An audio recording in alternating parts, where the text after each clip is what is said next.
Alright guys, so today we're going to start on 2.5, which is series of polynomial functions. In reality, today's lesson is a continuation of all the lessons that we've covered from chapter 2. Really what 2.5 is we're going to put together what we've learned on 2.1, which is quadratics, 2.2, which is polynomials of higher degree, 2.3, which is the rational zero test, synthetic division, long division, etc., and 2.4, which is the complex numbers. Okay. All right. So previously, I believe from lesson 2.2, you learned that if you had an nth degree polynomials, you could have at most n real zeros. Okay. However, after learning about the complex number system last class, we can now improve on this definition. This means that in the complex number system, every nth degree polynomial has precisely n zeros. Okay, so now we can say for sure we've improved. Previously we knew that it at most had n real zeros, but now we can say that it precisely has n zeros. Okay? Alright. This is known as the fundamental theorem of algebra. If f of x is a polynomial of degree n, where n is greater than 0, because if n is 0, then you would just have a constant, and therefore your graph would be just a line. Anyways, then f has at least one 0 in the complex number system. Okay? Alright, so let me clarify something before we move on, and I provided this for you. A lot of you guys have the misconception that complex numbers are imaginary numbers, and in reality, the complex number system is a mixture of them too. If you recall, so when I'm saying that it has at least one 0 in the complex number system, I am not saying that at least it has one imaginary. You have to realize that real numbers are part of the complex number system, and so are imaginary. So by me saying that, I am in no way or shape saying that there is always an imaginary number, imaginary 0 present. I am saying that there could be, but it doesn't have to be imaginary. So in other words, again, complex numbers are not imaginary. Complex numbers are real and imaginary as well. Okay? Alright, so let's continue. We have previously already talked about linear factorization theorem, which that basically says that if f of x is a polynomial of degree n, where n is greater than 0, then f has precisely n linear factors. So what that means is, depending on the degree of, if it's degree 3 or it's degree 4, etc., then that's the number of linear factors that you're going to have. Remember, linear factor means that it has a degree of 1. Okay? Alright, let's practice to see what this means. Okay, so look at on the example number 1. The highest degree of this is 1, which means that the number of zeros that we're looking for are 1. If we want to actually find the zeros, we're going to say x minus 2 equals 0, which means that x equals to 2. Fantastic. Now let's look at number 2. The highest degree is 2, which means that the number of zeros that I'm looking for is 2. Now, this is a quadratic. You should be able to factor this out. So this should be x. If I'm trying to get positive 3 but negative 4, then I'm going to say negative 3, negative 1. So that means that your zeros are x equals 3 and 1. Okay. At this moment, I want you to pause the video, and I want you to try these problems on your own. When you finish, I want you to hit play and check your answers. Alright, I'm back. Actually, I realized that some of you guys were having difficulty with the algebra of this problem, so let me make sure I go over them. You should have been able to handle this on your own, so please check your answer on this. But let's talk about the next two. Okay. First of all, it's the degree 3 is the highest degree, so that means that the number of zeros that we're looking for are 3. Okay. Alright, so now we have a polynomial with degree of 3, and we have two terms. Now I'm noticing that both of these terms have an x in common, so what I'm going to do is I'm going to factor out an x, so that leaves me with x squared plus 4. Okay? Now, if I want to find the zeros, then I'm going to take each factor, which is this and that, and set it equal to 0. So x equals 0, and x squared plus 4 equals to 0. Well, I automatically know this one, so here's one of my zeros, x equals 0. Now, if I want to solve for this one, I'm going to subtract 4 from both sides, so this becomes x squared equals to negative 4. I'm going to get rid of the square, so that gives me x equals to the square root of negative 4. Now, last class we learned how to deal with negatives, so if you remember, all you have to do is bring out an I and write this as the square root of 4. However, you should know what the square root of 4 is. The square root of 4 is plus or minus 2, so I'm going to say that the answer is then x equals plus or minus 2i. So that's 2 zeros, that's the third one, there's 3 of the zeros I was looking for. And as you can see, all of the zeros are part of the complex number system. This one happens to be real, and it has 2 of the imaginary ones. Okay? Alright, let's try the next one. F of x to the 4th power equal minus 1, I'm sorry. Alright, so I'm looking at this. This has 2 terms. Because this is even, I'm pretty sure this is going to factor out, so stay with me. Now, I know that this is a difference, so I'm going to use that rule that I know about difference of squares to help me out, even though that this is to the 4th power. I know that a way I can get to x to the 4th power is by doing x squared times x squared. And a way I can get 1, it's just 1 times 1. Because it's a difference, remember, if you make one negative and one positive, that will get rid of the middle term. Okay? Alright, so now if I want to try to find the zeros, then I have x squared plus 1 equals 0, and x squared minus 1 equals 0. If I subtract 1 from both sides, I get x squared equals to negative 1. Let me continue here. If I take the square root of both sides, then you run into the same situation where x equals plus or minus the square root of negative 1, which by now you should know it's I. So x equals plus or minus I. Now in this case, I have x squared equals to 1. If we take the square root of both sides, x equals plus or minus 1. X equals plus or minus 1. That's 4 zeros. I was looking for 4 zeros. Okay? Alright, just a friendly reminder. A polynomial function cannot have more zeros than its degree. So if you get, for example, this one was degree 4. For some reason you would have gotten 5 zeros, then you know you did something wrong. Okay? Alright, anyways. Now we're just going to practice some examples. Okay? We're going to be using all of the techniques that you've learned throughout chapter 2. Okay? Whether it is factoring a quadratic, or using the rational zero test, or using synthetic division to help you, etc., etc. So we're going to keep those in mind. Okay, alright, so let's look at the first one. This looks very similar to one we already did, which is actually up here. Okay, as you can notice, we already did this problem.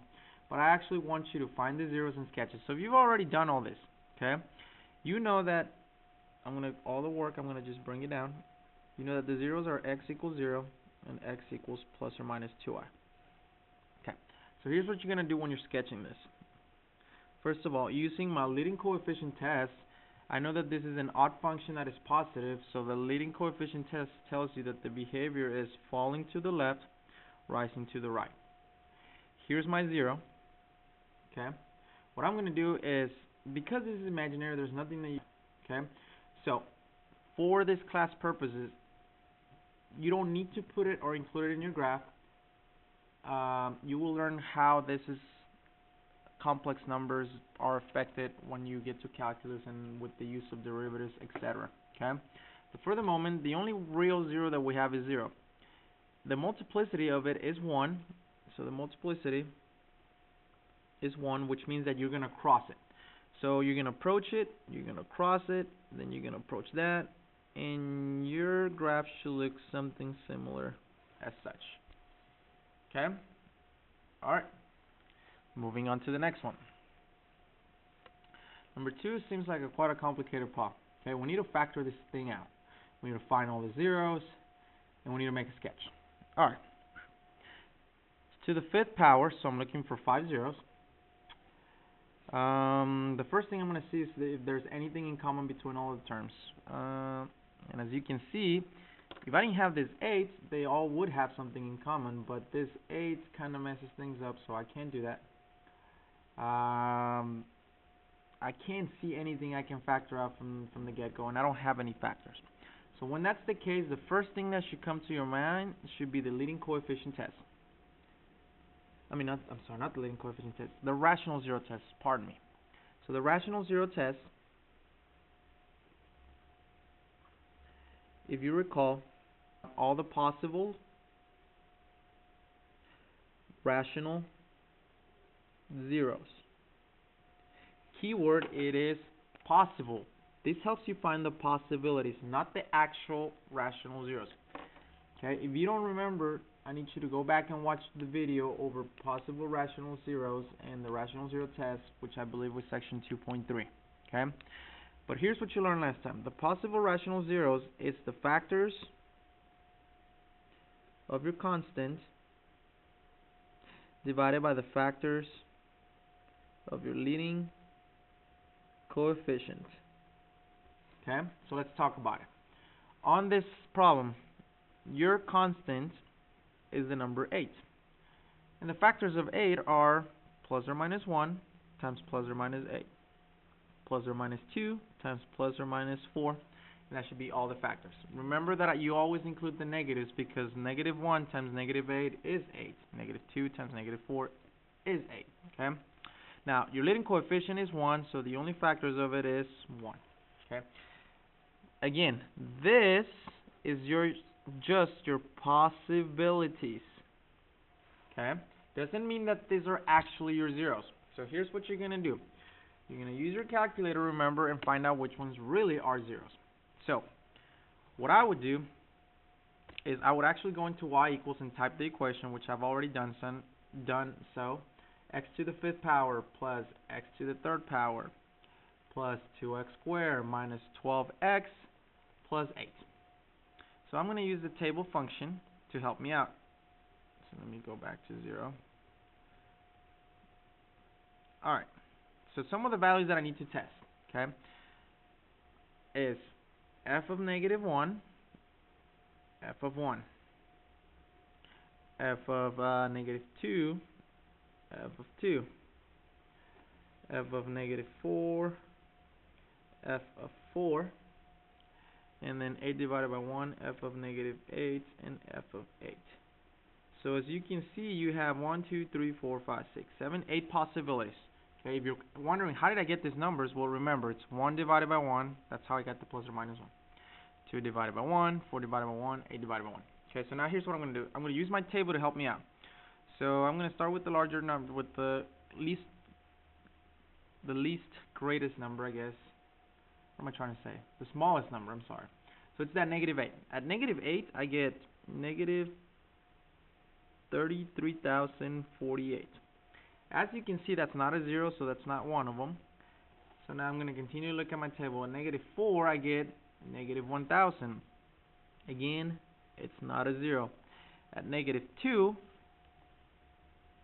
bingo, there's one of my zeros. Okay. Now, since I've already typed everything, I'm just going to continue to check to see if I can find them all this way. Okay. At negative 1 is 20. So 1, I have 0. Oh, bingo, I have another 0 there. At 2, I get 32.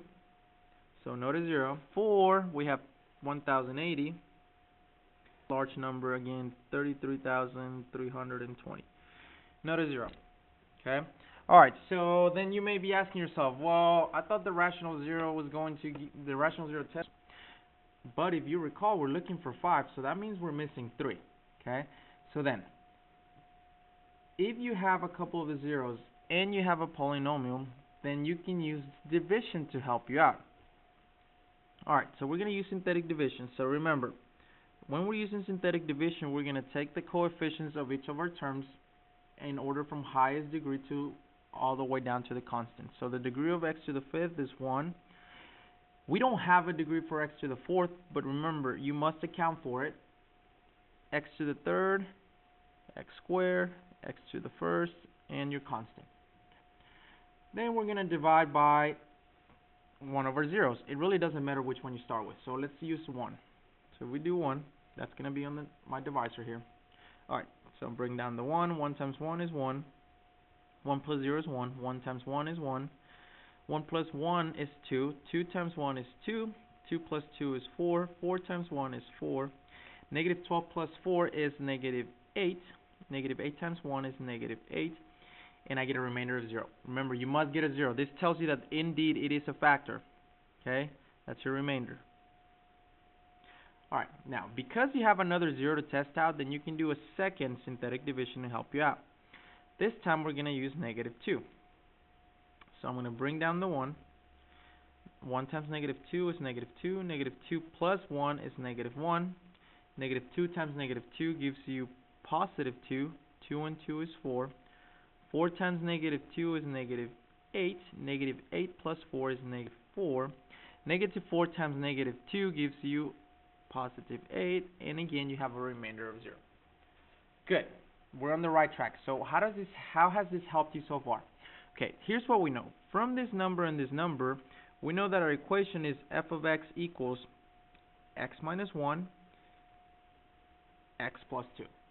I made this by turning those zeros into factors. Okay? Now, by doing division, remember how our function started with x to the 5th power? So after we did one division, it brought it down to x to the 4th.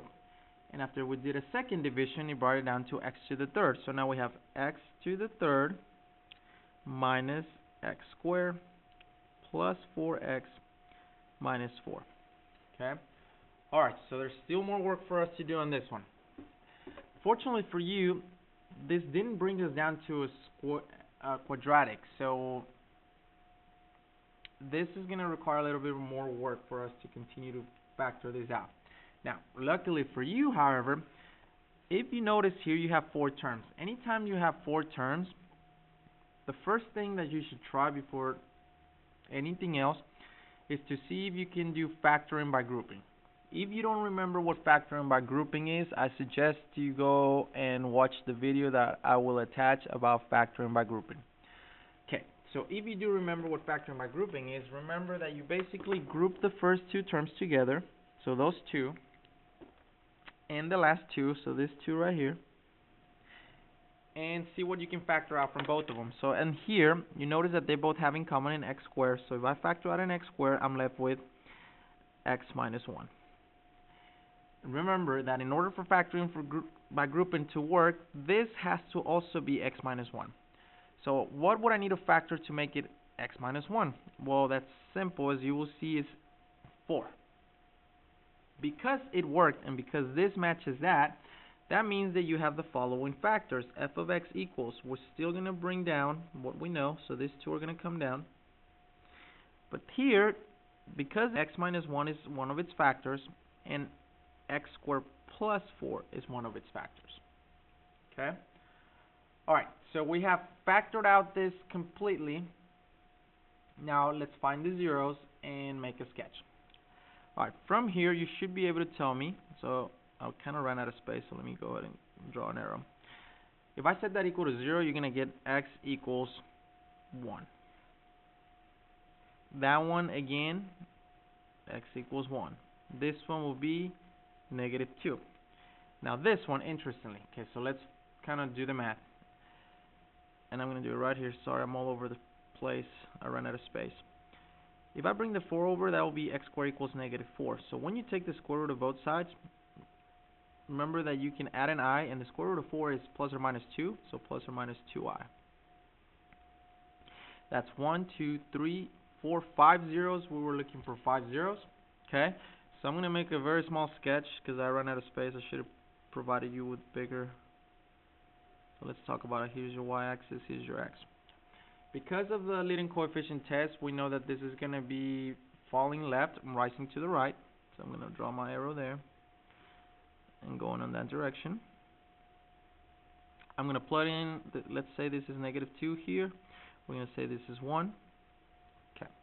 Negative 2 appears once, which means it has a multiplicity of 1, so you're going to cross it.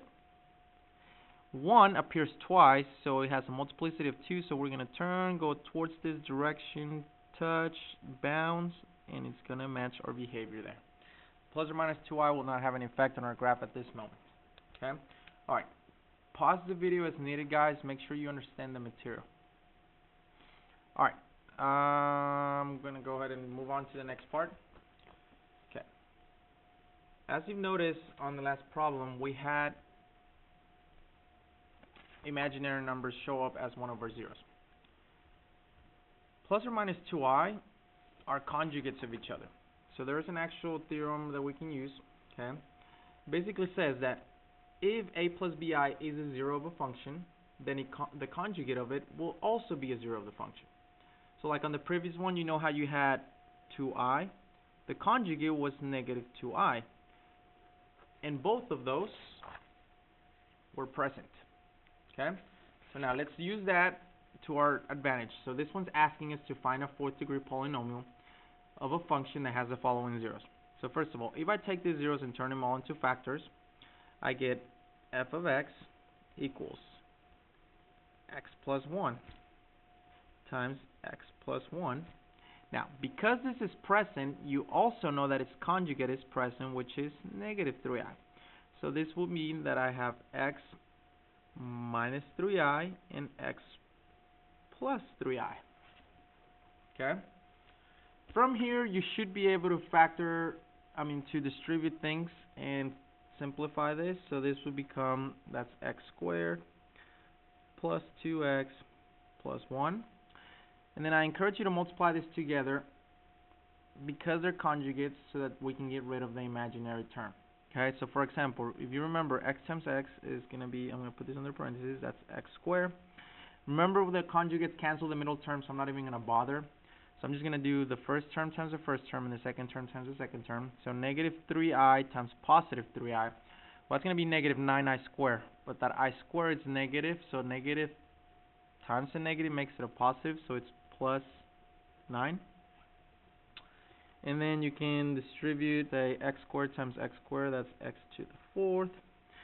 X squared times 9, that's 9x squared. 2x times x squared, that's 2x to the 3rd power. 2x times 9, that's 18x. 1 times x squared is x squared, and 1 times 9 is 9, which simplifies to be, keep it everything in order from highest degree to lowest, x to the 4th plus 2x to the 3rd plus 10x squared plus 18x plus 9, and that would be your answer. Okay? Alright. As you notice, your algebra skills here are going to be super valuable. So if you're struggling with algebra, make sure you come into tutorials. Okay? Okay, it's very similar to number 3, but I want you to notice. We're looking for a cubic, so that means 3rd degree. And it's going to have the following we're given to. Remember, because this is present, its conjugate should also be present. Okay? So here's what you know. You know that x equals 2, if you turn it into a factor, becomes x minus 2. You know that x equals to 1 minus I. If you bring everything over, so that's x minus 1 plus I. And lastly, if you know that x equals 1 plus I, this becomes x minus 1 minus I. Okay? Alright, if you want to write this down, this polynomial down, so that means that you're going to do f of x equals x minus 2 times x minus 1 plus I times x minus 1 minus I. Okay? Alright. Again, I recommend that when you start distributing this out, first do this, the ones that are dealing with the imaginary numbers, so that you can get rid of them. Okay? Alright. So we're going to just bring down the x minus 2 momentarily. Then you're going to distribute this out. Remember, just keep in mind, let me bring it back. Remember how here we just did x times x to get the x squared and the negative 3i times positive 3i to get the 9. We didn't have to do the middle multiplication because we know that the conjugates get rid of the middle term. We're going to do the exact same thing here, okay? Even though there's 3 terms, okay? X times x will give you x squared. With me? Alright. Now, we're going to do this second term with the imaginary, so it's like you're grouping this, okay?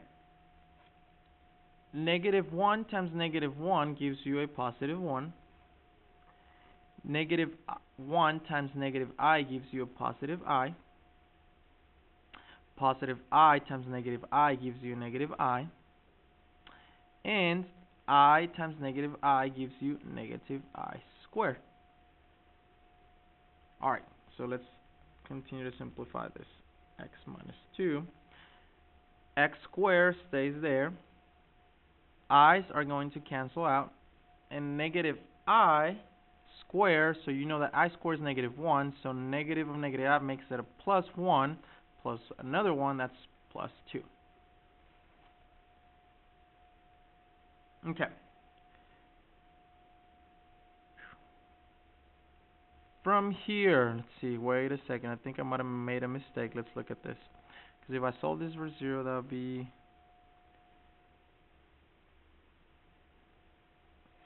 Well, I think I made a mistake. Okay, so let me regroup myself. Let me grab some, pause the video for the second. Let me regroup myself. Let me erase some of this. Alright guys, so I made a mistake. So let's kind of figure this out a different way. So let's kind of think about it this way. So I went back all the way to this step. We knew that this was the zeros. So what I'm going to do now is I'm going to make them into factors, but I'm going to do something a little different than I did on the previous one. If you bring this one over, it's like subtracting 2 from both sides, so it becomes x minus 2. Correct? So here's what I'm going to do. I'm going to keep this all together, and I'm just going to bring it over. So that means that you're going to have x minus 1 minus I. And for this one, you're going to have, I'm going to do the same thing. You're going to have x minus 1 plus I. Okay? Alright, so let's try this again. So we have f of x equals x minus 2 times x minus 1 minus I times x minus 1 plus I. Okay? Alright. Let's try one more time. Hopefully this will work this time. Okay, again, we're going to leave the x minus 2 alone. Alright, just like I said before, with the whole concept of the conjugate is that the middle term will go away. So you don't need to do the whole FOIL. You just need to multiply that by that. And in this case, this by this.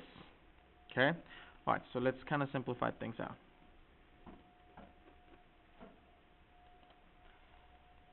Alright, so... Shut up. X times x is going to be the x squared. Okay? Alright, so now, because we're dealing with conjugates, again, you do not have to multiply all this out. The middle term is going to cancel out. So we're going to take the second term. Even though you have more numbers dealing with each other, you're still going to take just those second terms and multiply by each other. So first of all, because it's negative and negative, it's going to become positive. So you're going to have 1 minus I times 1 plus I. Now I know that that doesn't look like that helps so much, but it will in just a second. So let's continue to simplify. X minus 2 times x squared plus. Let's distribute this thing out. 1 times 1 is 1. 1 times positive I is positive I. That's negative I. And this is negative I squared, which simplifies to be x minus 2 times x squared plus 1. This terms right here will cancel out, which means minus, well, I squared is negative 1. So that becomes x minus 2 times x squared plus 2. Okay? And if we go and continue this further, it's f of x equals x to the third plus 2x minus 2x squared minus 4. Rearrange everything in degree from highest to lowest, so it's x to the third minus 2x squared plus 2x minus 4. So look at that. It looks like I was right on the previous example, so I was just doubting myself. Sorry if I confused you. Just keep following the algebra here. If you have questions about this specific problem, make sure you come to tutorials. Okay, pause it if you need it so you can check the work, and let's look at the last problem of the notes. It says to write the polynomial as a product of linear factors. So in other words, it's asking you to factor this entire polynomial out. This one's kind of nice. Notice that it's to the fourth power, then you don't have a third power, you have a second, and then you don't have a first power. You go directly to the constant. You can kind of use what you know about quadratics to try to factor this out. So you know that for you to get x to the fourth power, you can do x squared times x squared. Now you need two numbers that multiply to be 20 but add up to be -1. So that would be 5 and 4. So -5 and +4. Check your work. X to the fourth power, +4x squared, -5x squared. When you combine them, you get that, and that will give you your -20. Alright, from here,